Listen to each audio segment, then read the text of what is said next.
झारखंड। ये नाम सुनने में शायद उतना पुराना न लगे, है ना?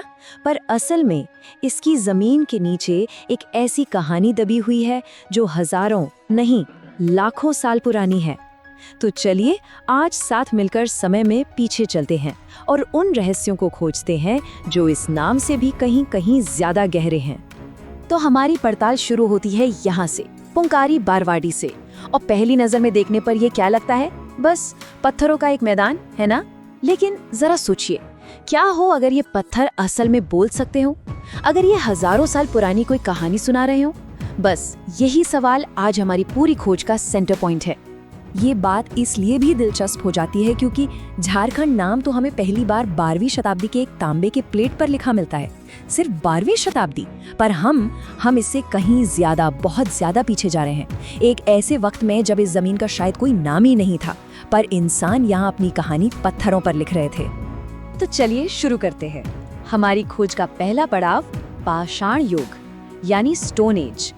देखते हैं कि यहाँ इंसानी जिंदगी के सबसे पहले सबूत हमें क्या बताते हैं। तो देखिए, झारखंड के जो सबसे पुराने राज है ना, वो इन्हीं पत्थरों में छुपे हुए हैं। सिंहभूम और दामोदर घाटी जैसी जगहों पर मिले ये औजार, ये हाथ की कुल्हाड़ियाँ, ये नुकीले पत्थर, ये सिर्फ पत्थर नहीं है, ये तो समझिए इतिहास की किताब के पहले पन्ने हैं। और कुछ तो इतने पुराने हैं कि हम बात कर रहे हैं लगभग 1 लाख साल पहले की। कमाल है ना? अब ये टाइमलाइन देखिए, इससे अंदाजा लगता है कि ये सफर कितना लंबा था। सोचिए, 1 लाख साल पहले सिर्फ औजार बनाने से बात शुरू हुई थी और फिर हजारों साल गुजर गए और करीब 7000 ईसा पूर्व तक आते आते इस्को की गुफाओं में वही इंसान अपनी कला के जरिए अपनी दुनिया, अपनी सोच, सब कुछ दीवारों पर उतार रहा था। ये एक मामूली बदलाव नहीं था, ये एक जबरदस्त छलांग थी। और ये जो इस्को की रॉक आर्ट है ना, ये वाकई में बेहद खास है। यहाँ इंसानों के चित्र हैं, जानवरों के चित्र हैं और तो और भूल भुलैया जैसे कुछ रहस्यमयी पैटर्न भी बने हुए हैं। मतलब वो क्या सोच रहे थे? इसकी खोज 1990 में हुई थी और अभी हाल ही में 2024 में इसे एक नेशनल मॉन्यूमेंट का दर्जा मिला है। इससे ही इसके महत्व का अंदाजा लगाया जा सकता है। बिल्कुल, और जैसा कि आर्कियोलॉजिस्ट डॉक्टर हरिओम शरण कहते हैं कि ये सिर्फ पत्थर के टुकड़े नहीं हैं, नहीं, ये असल में वो कणियां हैं जो हमें हमारे अतीत से जोड़ती हैं। ये हमें बताती हैं कि हमारे पूर्वज कैसे रहते थे और शायद वो क्या सोचते थे। तो पाषाण युग से अब थोड़ा आगे बढ़ते हैं। चलिए इस पहेली के अगले हिस्से को देखते हैं। एक ऐसी संस्कृति जो अनोखी भी थी, रहस्यमयी भी थी और जो अब पत्थरों से नहीं बल्कि धातु से काम कर रही थी। तो ये ताम्र निधि या जिसे कॉपर हॉर्ड भी कहते हैं, ये आखिर है क्या? देखिए, ये असल में तांबे के बने औजारों के बड़े बड़े ढेर हैं जो जमीन में एक साथ गड़े हुए मिले। और इनमें क्या कुछ नहीं है, कुल्हाड़ियों से लेकर इंसानों जैसी दिखने वाली अजीब आकृतियां तक। और सबसे रहस्यमयी बात तो यही है, रिसर्चर्स का मानना है कि ये संस्कृति कहीं बाहर से नहीं आई थी, बल्कि ये यहीं इसी मिट्टी में सीधे पाषाण युग से निकलकर विकसित हुई थी। जरा सोचिए, इसका मतलब अगर ये थ्योरी सच है तो ये इतिहास की उन सारी किताबों को चुनौती देती है जो हमने पढ़ी हैं और इंसानी विकास का एक बिल्कुल ही अलग, एक अनोखा चैप्टर खोल देती है। तो चलिए अब कहानी में और आगे बढ़ते हैं। अब हम बात करेंगे मेगालिथ्स की, यानी उन बड़े बड़े पत्थर के स्मारकों की जो हजारों साल पुराने अतीत को आज की जीती जागती परंपराओं से सीधे जोड़ देते हैं। और देखिए, यहीं पर आकर इतिहास सिर्फ किताबों की चीज नहीं रह जाता, वो आज की जिंदगी का हिस्सा बन जाता है। कैसे? आर्कियोलॉजिस्ट जिसे मेनहिर कहते हैं, मतलब एक अकेला खड़ा पत्थर, मुंडा समुदाय के लिए वो आज भी बुरुदीरी है।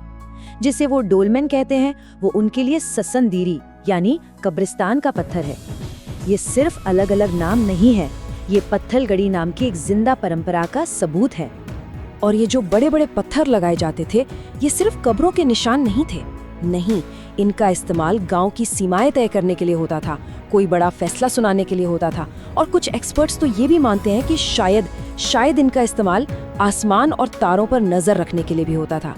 मतलब ये एक तरह की मल्टीपर्पस टेक्नोलॉजी थी जो हजारों सालों तक चलती रही। तो अब तक हमने पत्थर देखे, धातु देखे, जिंदा परंपराएं देखी। चलिए अब कहानी को और भी दिलचस्प बनाते हैं।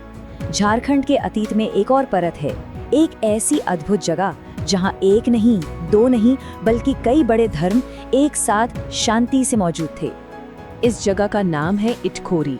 यहाँ पर 7वीं से 10वीं सदी के बीच का बना हुआ एक पूरा का पूरा मंदिर कॉम्प्लेक्स मिला है, और ये इस बात का सबसे बड़ा सबूत है कि उस जमाने में यहाँ एक बहुत ही डेवलप्ड, एक मल्टीकल्चरल सोसाइटी रहती थी। तो इस कॉम्प्लेक्स में क्या क्या है? सबसे पहले यहाँ बौद्ध धर्म की एक बहुत गहरी छाप दिखती है। ये जो आप देख रहे हैं, ये एक मन्नत स्तूप है, और इसकी सबसे कमाल की बात जानते क्या है?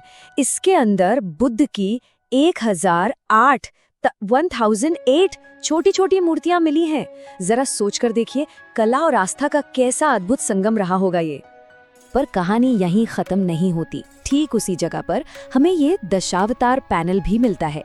इसमें भगवान विष्णु के 10 अवतारों को बड़ी खूबसूरती से उकेरा गया है।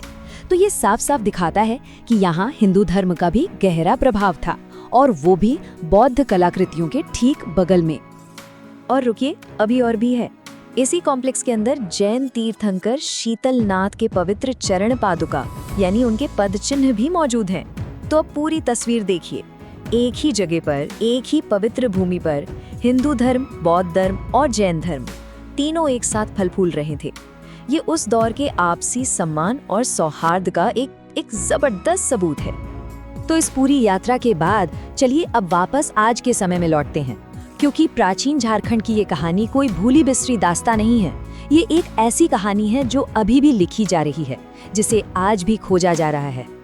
300 ये कोई मामूली नंबर नहीं है। ये उन साइट्स की संख्या है जहां आर्कियोलॉजिकल सर्वे ऑफ इंडिया आज इसी वक्त झारखंड में सर्वे कर रहा है। सोचिए, इनमें से हर एक जगह एक नए रहस्य का, एक नई कहानी का दरवाजा हो सकती है।